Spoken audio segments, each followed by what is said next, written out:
Welcome to the World War I History Podcast, produced by the MacArthur Memorial, a museum and research center dedicated to preserving and presenting the history of General Douglas MacArthur, which includes the story of World War I and that of the millions of men and women who served in that war.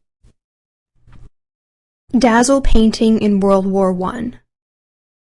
The 1870 Jules Verne novel, 20,000 Leagues Under the Sea, begins with a submarine attack on a naval vessel in the Atlantic Ocean. The terror of the passengers and crewmen is palpable. In the vast dark ocean, there is nowhere to hide from the seemingly impervious submarine, which is initially believed to be a sea monster. This may have seemed like science fiction in the 19th century, but a little over 40 years after 20,000 Leagues Under the Sea was published, the German U-boat prowling in the Atlantic would become the terror of naval and merchant shipping. This time, however, it would not be one submarine terrorizing the Atlantic. It would be dozens of submarines sending millions of tons of Allied shipping to the bottom of the ocean. The American Civil War had marked the beginning of the age of submarines, and in the decades that followed, the great powers of Europe paid keen attention to the development of their own submarines. Unlike the submarines of the American Civil War, however, the submarines of the early 20th century had a wider range of operation and a more advanced complement of weapons. By World War I, Germany had taken the lead in submarine warfare. By the later years of the war, it was clear to all that World War I was a war of production. Whoever could feed their populations and soldiers, make the most weapons, and marshal the most resources would win the war.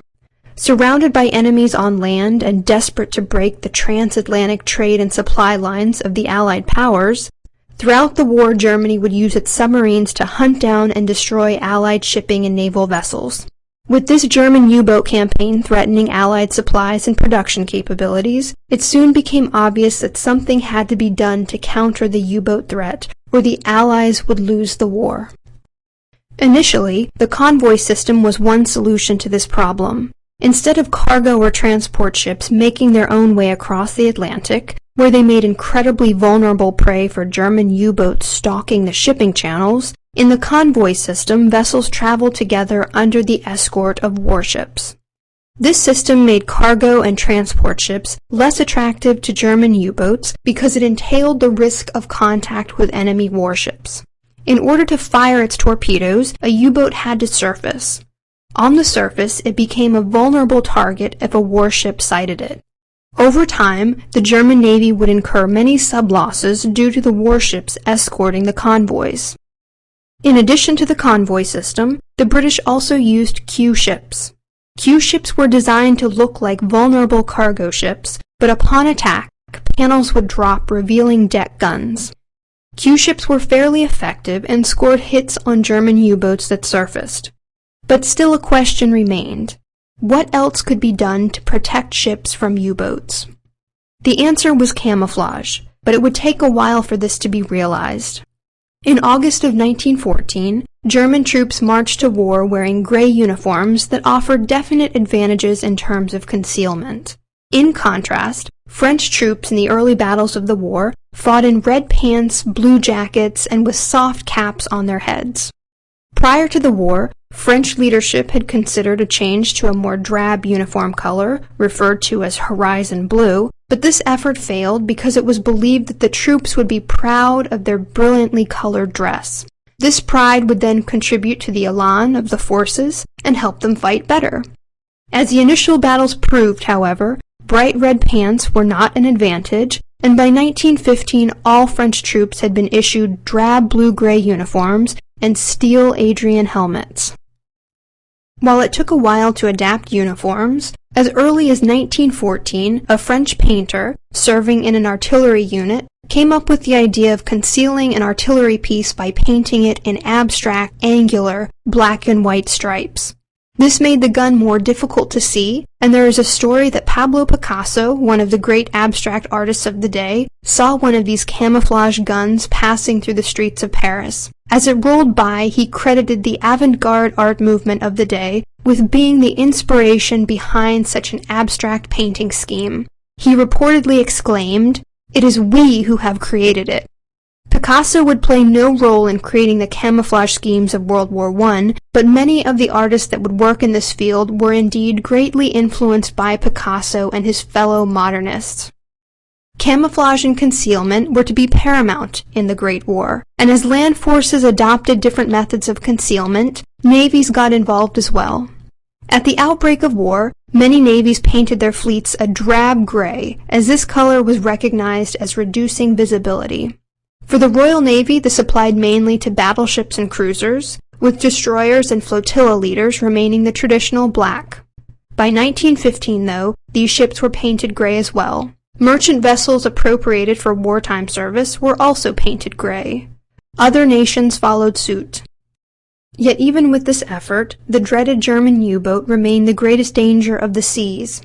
Under pressure to respond to this threat, the British Admiralty felt a pressing need to understand the principles of visibility and to figure out how to reduce the visibility of its ships through some sort of camouflage. Making a ship completely invisible was clearly not an option. There was no way to make a battleship or a destroyer disappear, but it was possible to create target confusion. The solution was dazzle painting, or razzle-dazzle, as it was later known to the Americans. Dazzle painting was a brand new painting scheme for ships that involved a pretty significant departure from the drab gray scheme of most ships. Norman Wilkinson is generally credited with being the father of dazzle painting. Born in 1878, Wilkinson was a British artist who served in the Royal Naval Volunteer Reserve during World War I. Wilkinson spent the early part of the war attached to sub-patrols in the Dardanelles, Gallipoli, and Gibraltar. He later spent time aboard a minesweeper. In 1917, as German U-boat successes were mounting, Wilkinson began to think of a way to protect merchant and naval vessels. He understood that simply camouflaging a ship to make it disappear into its surroundings would not work. Soon he had a brilliant idea. Describing the moment in which he came up with the concept of dazzle painting, he later wrote, "I suddenly got the idea that since it was impossible to paint a ship so that she could not be seen by a submarine, the extreme opposite was the answer. In other words, to paint her not for low visibility, but in such a way as to break up her form and thus confuse a submarine officer as to the course on which she was heading." As an anti-sub tactic, Wilkinson's concept of dazzle painting was meant to distort a ship's shape, size, symmetry, and speed, to present the viewer with too much to see, too much to puzzle out. The new paint scheme was characterized by bold geometric patterns in bright, heavily contrasting colors, intended to achieve pronounced distortion or falsification of perspective. For the U-boat commander, this would make attacking a dazzle-painted ship far more difficult. Like a hunter or a quarterback in American football, the U-boat commander led his target, firing his torpedo where he anticipated the ship would be, not necessarily firing at where the target was in that particular moment.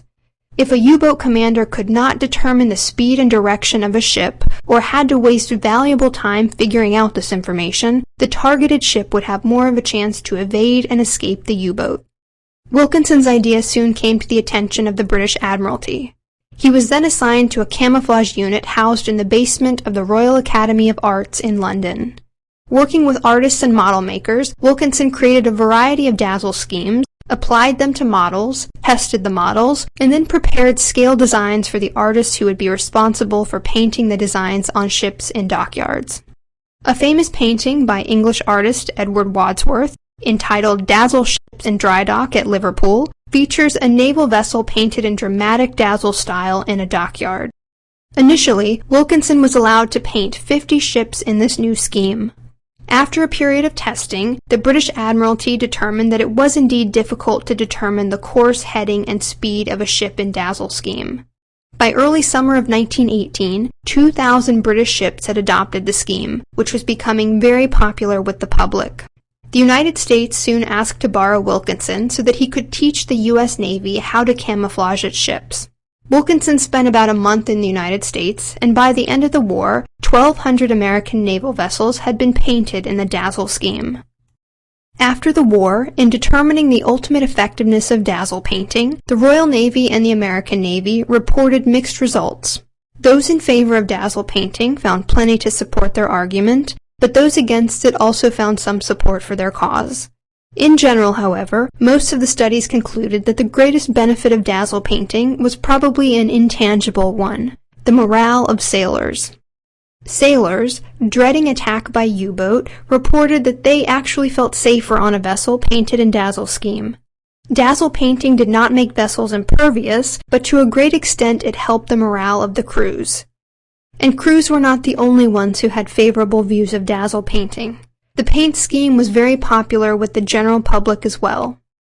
Today, in looking at photographs of World War I vessels painted in dazzle scheme, the different bands of color look black and white. In reality, many of the vessels were brightly colored.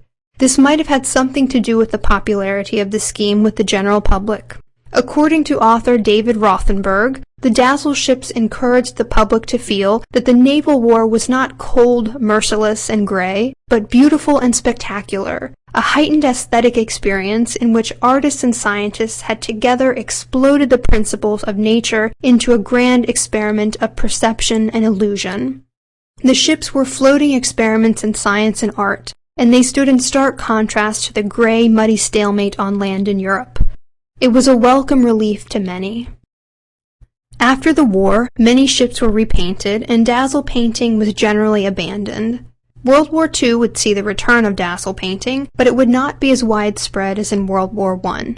Dazzle painting remains an interesting chapter in World War I history. Even though its success was much disputed in reports after the war, for many sailors on the Atlantic and to the general public back home, it seemed a great solution to the problem of predatory German U-boats. The American writer Gertrude Stein believed that the spirit of an age shaped all things, and that the changing social dimensions of life, art, and culture were manifested in the way World War I was fought. Like Picasso commenting on the camouflaged French cannons, she identified World War I as a modernist or cubist war. Cubism was an art philosophy that focused on geometric shapes, multiple perspectives and surfaces, and on time deconstructed. In many ways, after the war, dazzle schemes became a symbol of the new, modern world. By the 1920s, many structures and objects had adapted dazzle schemes. Some nightclubs featured dazzle schemes, primarily to give a sense of speed, modernity, and the breaking of tradition. There was also a women's bathing suit trend in the 1920s that used printed dazzle schemes on suits to make a modern fashion statement and also conceal the shape of the wearer. Whether World War I was a Cubist-inspired war or not, dazzle painting seemed to fit perfectly into this vision of modernity. Thank you for listening. If you have any questions, suggestions, or comments, please contact Amanda Williams at amanda.williams@norfolk.gov.